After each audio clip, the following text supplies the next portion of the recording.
दोस्तों, आप सभी कैसे हो। आपका स्वागत है मेरे यूट्यूब चैनल विद्यावादी में। आज हम जो है कि हिंदी की पुस्तक कक्षा 7 मिठाई वाला अध्याय 5 मिठाई वाला के बारे में पढ़ेंगे। ठीक है दोस्तों। तो वीडियो चालू करने से पहले दोस्तों मैं आपको ये बताऊं कि आज हम खाली ये कहानी पढ़ेंगे। ठीक है। इसके बाद जो नेक्स्ट वीडियो आने वाली है तो उसमें हम जो है कि इस पूरी कहानी की एक समरी पढ़ेंगे कि कहानी में आखिरकार बताया गया है, इसका उद्देश्य क्या है। ठीक है। उसके साथ ही हम इसके रिलेटेड जितने भी क्वेश्चन आंसर है नीचे दिए गए तो उन सबको भी करेंगे, और साथ ही में जितने भी इसके अंदर वर्ड मीनिंग है, शब्द अर्थ है, उनको भी करेंगे। ठीक है दोस्तों। तो चलिए बिना समय गंवाए स्टार्ट करते हैं वीडियो। बहुत ही मीठे स्वरों के साथ वह गलियों में घूमता हुआ कहता, बच्चों को बहलाने वाला, खिलौने वाला। इस अधूरे वाक्य में वह ऐसे विचित्र किंतु मादक मधुर ढंग से गाकर कहता कि सुनने वाले एक बार अस्थिर हो उठते। उसके स्नेहाभिषेक्त कंठ से फूटा हुआ गान सुनकर निकट के मकान में हलचल मच जाती। छोटे बच्चों को अपनी गोद में लिए युवती या चिको को उठाकर छज्जों पर नीचे झाँकने लगती। गलियों और उनके अंतर्व्यापी छोटे छोटे उद्यानों में खेलते और इठलाते हुए बच्चों का झुंड उसे घेर लेता, और तब वह खिलौने वाला वहीं बैठकर खिलौने की पेटी खोल देता। बच्चे खिलौने देखकर पुलकित हो उठते, वह पैसे लाकर खिलौने का मोल भाव करने लगते। पूछते, इचका दाम क्या है? ऑल इचका, ऑल इचका, तोतली आवाज में बोलते हैं ना बच्चे छोटे। खिलौने वाला बच्चों को देखता है और उनकी नन्ही नन्ही उंगलियों से पैसे ले लेता है और बच्चों की इच्छा अनुसार उन्हें खिलौने दे देता। खिलौने लेकर फिर बच्चे उछलने कूदने लगते, और तब फिर खिलौने वाला उसी प्रकार गाकर कहता, बच्चों को बहलाने वाला, खिलौने वाला। सागर की हिलोरी की भांति उसका यह मादक कंठ गली भर के मकान में इस ओर से उस ओर लहराता हुआ पहुंचा, और खिलौने वाला आगे बढ़ गया। कंठ का मतलब होता है बच्चों, गला। राय विजय बहादुर के बच्चे भी एक दिन खिलौने लेकर घर आए। वह दो बच्चे थे, चुन्नू मुन्नू। चुन्नू जब खिलौने ले आया तो बोला, मेला गोला कैसा छुंदल है। मुन्नू बोला, ओल देखो मेला कैसा छुंदल है। दोनों अपने हाथी घोड़े लेकर घर भर में उछलने लगे। इन बच्चों की माँ रोहिणी कुछ देर तक खड़े खड़े उनका खेले निरखती रही। अंत में दोनों बच्चों को बुलाकर उसने पूछा, अरे चुन्नू मुन्नू, ये खिलौने तुमने कितने में लिए हैं? मुन्नू बोला, 2 पैसे में। खिलौने वाला दे गया है। रोहिणी सोचने लगी, इतने सस्ते कैसे दे गया है, कैसे दे गया है। यह तो वही जाने, लेकिन दे तो गया ही है, इतना तो निश्चय है। एक जरा सी बात ठहरी, रोहिणी अपने काम में लग गई। फिर कभी उसने इस पर विचार करने की आवश्यकता भी भला क्यों पड़ती। 6 महीने बाद नगर में 2-4 दिन से एक मुरली वाले के आने का समाचार फैल गया। लोग कहने लगे, भाई वाह, मुरली बजाने में वह एक ही उस्ताद है। मुरली बजाकर गाना सुनाकर वह मुरली बेचता भी है, 100 भी 2-2 पैसे में। भला इसमें उसे क्या मिलेगा? मेहनत भी तो ना आती होगी, यानी मेहनताना भी तो ना आता होगा। एक व्यक्ति ने पूछ लिया, कैसे है वह मुरली वाला? मैंने तो उसे नहीं देखा। उत्तर मिला, उम्र तो उसकी अभी अधिक ना होगी, यही 30-32 का होगा। दुबला पतला गोरा युवक है, बीकानेरी रंगीन साफा बांधता है। वह तो नहीं जो पहले खिलौना बेचा करता था।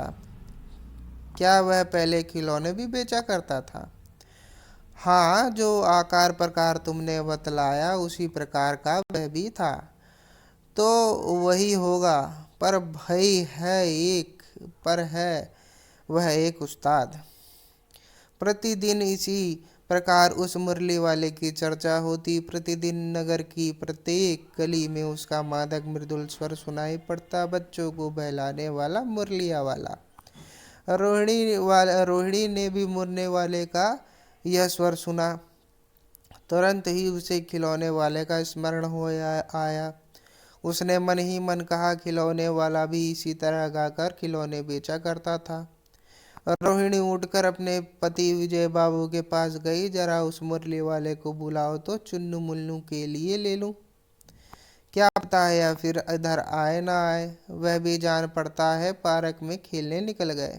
बच्चे। विजय बाबू एक समाचार पत्र पढ़ रहे थे। उसी तरह उसे लिए हुए वह दरवाजे पर आकर मुरली वाले से बोलो, क्यों भाई, किस तरह के देते हो मुरली? किसी की टोपी गली में गिरी पड़ी, यहाँ पे मतलब बच्चों की बात हो रही है, ठीक है। किसी की टोपी गली में गिरी पड़ी, किसी का जूता पार्क में छूट गया और किसी की सोथनी यानी पजामा ही ढीला होकर लटक आई है। इस तरह दौड़ते हाफते हुए बच्चे का झुंड आ पहुंचा। एक स्वर में सब बोल उठे, अम्बी लेंदे मुल्ली और अम्बी लेंदे मुल्ली। मुरली वाला हर्ष गदगद हो उठा। बोला, सबको देंगे भैया, लेकिन जरा रुको, ठहरो, एक एक को देने दो। अभी इतनी जल्दी हम कहीं लौटे थोड़ी ही जाएंगे। बेचने तो आए ही हैं, और है भी इस समय मेरे पास एक दो नहीं, पूरी 57। हाँ बाबूजी, क्या पूछा था आपने, कितने की दी? दी तो वैसे 3-3 पैसे के हिसाब से है, पर आपको 2-2 पैसे में ही दूंगा। विजय बाबू भीतर बाहर दोनों रूप से मुस्कुराते हुए मन ही मन कहने लगे, कैसा है? देता तो सबको इसी भाव से है, पर मुझ पर उल्टा एहसान लाद रहा है। फिर बोले, तुम लोगों की झूठ बोलने की आदत होती है। देते होगे सभी को 2-2 पैसे में, पर एहसान का बोझा मेरे ऊपर ही लाद रहे हो। मुरली वाला एकदम अप्रतिभ हो उठा। बोला, आपको क्या पता बाबूजी कि इनकी असली लागत क्या है? यह तो ग्राहक का दस्तूर होता है कि दुकानदार चाहे हानि उठाकर चीजें क्यों ना बेचे, पर ग्राहक यही समझते हैं कि दुकानदार मुझे लूट रहा है। आप भला काहे को विश्वास करेंगे, लेकिन सच पूछिए तो बाबूजी, असली दाम 2 ही पैसे हैं। आप कहीं से 2 पैसे में मुझे मुरली नहीं पा सकते, मुझ जैसी मुरली नहीं पा सकते। मैंने तो पूरी 1000 बनवाई थी, तब मुझे इस भाव पड़ी। विजय बाबू बोले, अच्छा, मुझे ज़्यादा वक्त नहीं, जल्दी से 2 ठो निकाल दो। मुरली 2 मुरलियाँ लेकर विजय बाबू फिर मकान के भीतर पहुंच गए। मुरली वाला देर तक उन बच्चों के झुंड में मुरलियाँ बेचता रहा। उसके पास कई रंग की मुरलियाँ थी। बच्चे जो रंग पसंद करते, मुरली वाला उसी रंग की मुरली निकाल देता। यह बड़ी अच्छी मुरली है, तुम ले लो बाबू। राजा बाबू, तुम्हारे लायक तो बस यह है। हाँ भैया, तुमको वही देंगे, ये लो। तुमको वैसी न चाहिए? यह नारंगी रंग की अच्छी, वही लो। तो ले आए पैसे? अच्छा, ये लो, तुम्हारे लिए मैंने पहले से ही यह निकाल कर रखी थी। तुमको पैसे नहीं मिले, तुमने अम्मा से ठीक तरह मांगे ना होंगे। धोती पकड़कर पैरों में लिपटकर अम्मा से पैसे मांगे जाते हैं बाबू। हाँ, फिर जाओ, अब की बार मिल जाएंगे। दुअन्नी है तो क्या हुआ, ये लो पैसे, वापस लो। ठीक हो गया ना हिसाब, मिल गए पैसे। देखो, मैंने तरकीब बताई। अच्छा, अब तो किसी को नहीं लेना है, सब ले चुके। तुम्हारी माँ के पास पैसे नहीं है, अच्छा तुम भी यह लो। अच्छा, तो अब मैं चलता हूँ। इस तरह मुरली वाला फिर आगे बढ़ गया। आज आपके मकान पर बैठी हुई रोहिणी मुरली वाले की सारी बातें सुनती रही। आज भी उसने अनुभव किया कि बच्चों के साथ इतने प्यार से बात करने वाला फेरी वाला पहले कभी नहीं आया। फिर वह सौदा भी कैसा सस्ता बेचता है भला, आदमी जान पड़ता है। समय की बात है, जो बेचारा इस तरह मारा मारा फिरता है, पेट जो ना कराए सो थोड़ा। इसी समय मुरली वाला का क्षीण स्वर दूसरी निकट की गली में सुनाई पड़ा, बच्चों को बहलाने वाला मुरलिया वाला। रोहिणी इसे सुनकर मन ही मन कहने लगी, और स्वर कैसा मीठा है इसका। बहुत दिनों तक रोहिणी को मुरली वाले का वह मीठा स्वर और उसकी बच्चों के प्रति स्नेह शक्ति बातें याद आती रहीं। महीने के महीने आए और चले गए, फिर मुरली वाला ना आया। धीरे धीरे उसकी स्मृति भी क्षीण हो आई। 8 मास बाद यानी 8 महीने बाद सर्दी के दिन थे। रोहिणी स्नान करके मकान के छत पर चढ़कर आजानुलंबित केश राशि सुखा रही थी। इस समय नीचे की गली में सुनाई पड़ा, बच्चों को बहलाने वाला मिठाई वाला। मिठाई वाले का स्वर उसके लिए परिचित था। झट से रोहिणी नीचे उतर आई। उस समय उसके पति मकान में नहीं थे। हाँ, उनकी वृद्धा दादी थी। रोहिणी उनके निकट आकर बोली, दादी, चुन्नू मुन्नू के लिए मिठाई लेनी है, जरा कमरे में चलकर ठहराओ। मैं उधर कैसे जाऊं, कोई आता ना हो। जरा हटकर मैं भी चिक्की ओट में बैठी रहूंगी। चिक का मतलब होता है, मतलब पर्दे के पीछे से बात करना। औरतें करती होंगी, आपने देखा होगा गाँव वाँव में। पर्दा प्रथा आज भी हमारे भारत में गांव क्षेत्रों में, ग्रामीण क्षेत्रों में अभी भी आपको उपलब्ध मिल जाएंगी। दादी उठकर कमरे में आकर बोली, ए मिठाई वाले, इधर आना। मिठाई वाला निकट आ गया। बोला, कितनी मिठाई दूं माँ? ये नए तरीके की मिठाइयाँ हैं, रंग बिरंगी, कुछ खट्टी कुछ मीठी, जायकेदार, बड़ी देर तक मुंह में टिकती है, जल्दी नहीं घुलती। बच्चे बड़े चाव से चूसते हैं। इन गुणों की सिवा एक खांसी भी दूर करती है। कितनी दूं? चपटी, गोल, पहलदार गोलियां हैं। 1 पैसे की 16 देता हूँ। दादी बोली, 16 तो बहुत कम होती है, भला 25 तो देते। मिठाई वाला, नहीं दादी, अधिक नहीं दे सकता, इतना भी देता हूँ। यह अब मैं तुम्हें क्या, खैर मैं अधिक ना दे सकूं। रोहिणी दादी के पास ही थी। बोली, दादी, फिर भी काफी सस्ते में दे रहा है, 4 पैसे की ले लो। यह पैसे रहे। मिठाई वाला मिठाइयाँ गिनने लगा। तो 4 की दे दो।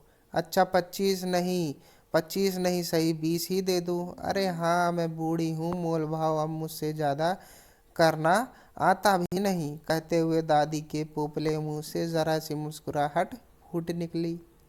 रोहिणी ने दादी से कहा, दादी, इससे पूछो, तुम इस शहर में और भी कभी भी आए थे या पहली बार आए हो? यहाँ के निवासी तो तुम हो नहीं। दादी ने इस कथन के दोहराने की चेष्टा की ही थी कि मिठाई वाले ने उत्तर दिया, पहली बार नहीं, और भी कई बार आ चुका हूँ। रोहिणी चिक की आड़ ही से बोली, पहले यहाँ यही मिठाइयाँ बेचते हुए आए थे या और कोई चीज लेकर? मिठाई वाला हर्ष, संशय और विस्मय आदि भावों में डूबकर बोला, इससे पहले मुरली लेकर आया था, और उससे भी पहले खिलौने लेकर के आया था। यानी कि 3 व्यवसाय करता है ये मिठाई वाला। रोहिणी का अनुमान ठीक निकला। अब तो वह उससे और भी कुछ बातें पूछने के लिए अस्थिर हो उठती। वह बोली, इन व्यवसायों में भला तुम्हें क्या मिलता होगा? वह बोला, मिलता भला क्या है, यही खाने भर को मिल जाता है, कभी नहीं भी मिलता, पर हाँ, संतोष, धीरज और कभी कभी असीम सुख जरूर मिलता है, और यही मैं चाहता भी हूँ। सो कैसा, वह भी बताओ।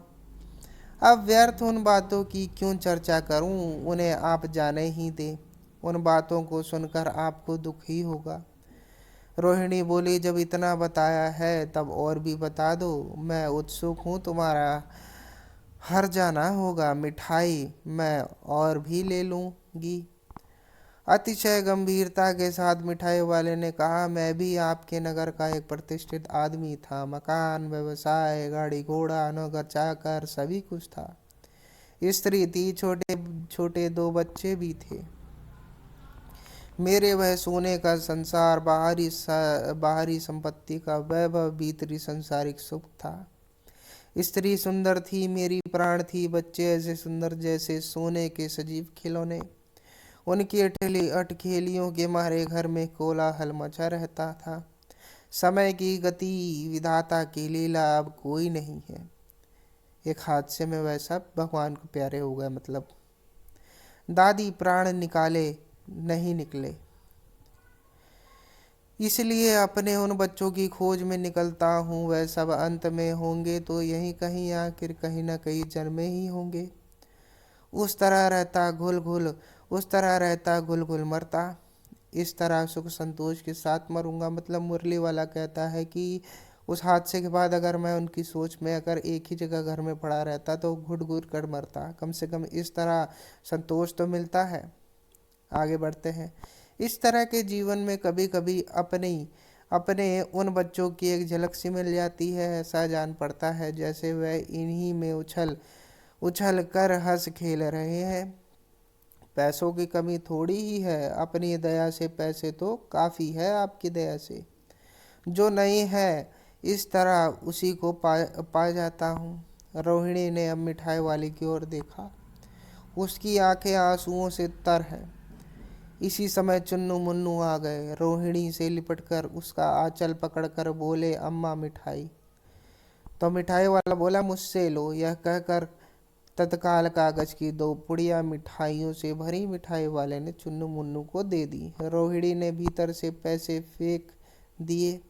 मिठाई वाले ने पेटी उठाकर कहा, अब इस बार ये पैसे ना लूंगा। दादी बोली, अरे अरे ना ना, अपने पैसे लिए जा भाई। तब तक आगे फिर सुनाई पड़ता उसी प्रकार मादक मृदुल स्वर में, बच्चों को बहलाने वाला मिठाई वाला। ठीक है बच्चों, तो ये जो बच्चों कहानी है ना, ये भगवती प्रसाद वाजपेयी ने लिखी है। ठीक है। अब अगली वीडियो में ना हम लोग बच्चों, मैं जो है आप लोगों के लिए एक पीडीएफ लेके आऊँगा। उसके अंदर मैं इस कहानी की जो है कि आपको एक समरी बताऊंगा कि हाँ ये कहानी कहना क्या चाहती है। आपको तुरंत 1 मिनट में समझ में आ जाएगा।